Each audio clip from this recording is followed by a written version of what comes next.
Double chocolates use பண்ணி செம்ம ஃபஜ்ஜியாக டேஸ்டியான ப்ரௌனி எப்படி செய்கிறதுன்னு பார்க்கலாம். குழந்தைங்களுக்குமே இது ரொம்பவே பிடிக்குங்க. செம்ம டேஸ்டியாக இருக்கும். கண்டிப்பாக ஒரு தடவை ட்ரை பண்ணி பாருங்கள், உங்களுக்கு ரொம்பவே பிடிக்கும். ஸோ வாங்க வீடியோக்குள்ளே போகலாம். ஃபர்ஸ்ட் ஒரு பாத்திரத்தில் unsalted butter, dark chocolate, milk chocolate இந்த மூணுமே டபுள் பாயிலிங் மெத்தடில் மெல்ட் பண்ணி எடுத்துக்கோங்க. டபுள் பாயிலிங் மெத்தட்னால் ஒரு சூடான பாத்திரத்தில் நம்ம ஆல்ரெடி தண்ணி சூடாக இருக்கும், அதுக்கு மேலே இந்த பாத்திரத்தை வச்சு நல்லா சாக்லேட்டை மெல்ட் பண்ணி எடுத்துக்கணும். இதுதான் டபுள் பாயிலிங் மெத்தட். அண்ட் இப்போ இன்னொரு பவுலில் நாட்டு சக்கரை, பவுடர் பண்ண ஒயிட் சுகர், 2 முட்டையுமே ரூம் டெம்பரேச்சரில் இருக்கணும். சில்லின் முட்டை எப்போவுமே யூஸ் பண்ணாதீங்க பேக்கிங் பொறுத்த வரைக்கும். ஸோ முட்டை ரூம் டெம்பரேச்சரில் இருக்கணும். இது எல்லாமே ஆட் பண்ணிவிட்டு நல்லா பீட் பண்ணி எடுத்துக்கோங்க. இப்போது மெல்ட் பண்ண சாக்லேட் கட்டி கட்டியாக இருக்கக்கூடாது. ஸோ கம்ப்ளீட்டாக மெல்ட்டிங் ஆயிருக்கணும். ஸோ இதையுமே ஆட் பண்ணிவிட்டு வெண்ணிலா எசன்ஸு, மைதா, டார்க் கொக்கோ பவுடரை ஜலிச்சு எடுத்துக்கோங்க. ஏன் அப்படின்னா கட்டி கட்டியாக இருக்கக்கூடாது. மைதாவும் சரி கொக்கோ பவுடரும் அது நல்ல பவுட்ரி ஃபார்மில் இருக்கணும். அதனால தான் நம்ம சர்க்கரையுமே பவுடர் ஃபார்மில் நம்ம எடுத்து யூஸ் பண்ணுறோம். அப்போ ஒன்ஸ் நீங்கள் அதை பீட் பண்ணும்போது நல்லா திக்காக ஃபார்ம் ஆகும், க்ரீமியாக இருக்கும். அண்ட் இப்போ பேக்கிங்கில் எப்போவுமே சொல்கிற ஒரு ப்ராசஸ் தான் cut and fold method process. So அந்த மெத்தடை யூஸ் பண்ணி நீங்கள் பேட்டரை நல்லா மிக்ஸ் பண்ணிக்கோங்க. ஸோ ஒன்ஸ் நீங்கள் மிக்ஸ் பண்ண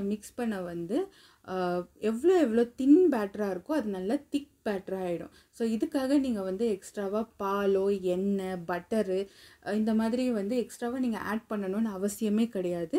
ஸோ சாக்லேட்ஸ் இருக்கிறதுனால ஆப்வியஸாக அது திக்காகிட்டே தான் இருக்கும் பேட்டர், அதனால் எந்த இஷ்யூஸும் கிடையாது.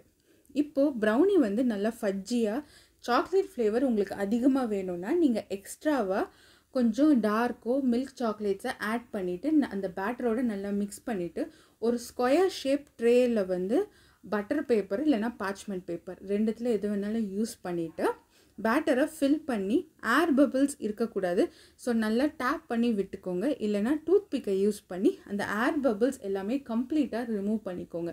அப்போ தான் உங்களுக்கு கரெக்டான ஷேப்பில் நீட்டாக உங்களுக்கு ப்ரௌனி வரும்.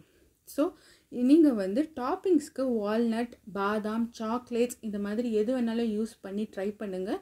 அண்ட் டேஸ்ட் வேறு லெவலில் இருக்குங்க. இப்போ ஓவனை நான் ஆல்ரெடி ப்ரீஹீட் பண்ணிவிட்டேன். 180 டிகிரிக்கு 10 நிமிஷம் நான் ஆல்ரெடி ப்ரீஹீட் பண்ணிவிட்டேன். இப்போ நான் பேக் பண்ண போகிறேன் 35 மினிட்ஸ் சேம் 180 டிகிரிக்கு. அண்ட் சம்டைம்ஸ் இந்த டைமிங் வேரி ஆகும். ஸோ நீங்கள் ஒன்ஸ் பேக் ஆகிடுச்சு அப்படின்னா நீங்கள் ஒரு டூத் பிக்கை யூஸ் பண்ணி குத்தி பாருங்கள், உங்களுக்கு ஒட்டாமல் வரும். ஸோ லைட்டாக ஒட்டி இருந்தால் கூட கம்ப்ளீட்டாக அது ஆறும் போது உங்களுக்கு ஃபுல்லாக கம்ப்ளீட்டாக ஆறி இருக்கும். ஸோ அதனால் எந்த ப்ராப்ளமும் கிடையாது. நீங்கள் ஒன்ஸ் ப்ரௌனியை கட் பண்ணி பீஸ் போடும் போதே உங்களுக்கு அந்த நைஃப்லேயே உங்களுக்கு நல்லா இந்த சாக்லேட் ஒட்டி வரும்.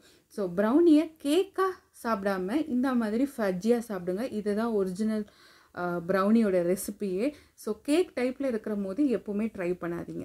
அண்ட் உங்களுக்கு இந்த வீடியோ கண்டிப்பாக பிடிச்சிருக்கும். ஸோ மறக்காமல் என்னோடய சேனலையும் சப்ஸ்கிரைப் பண்ணிக்கோங்க.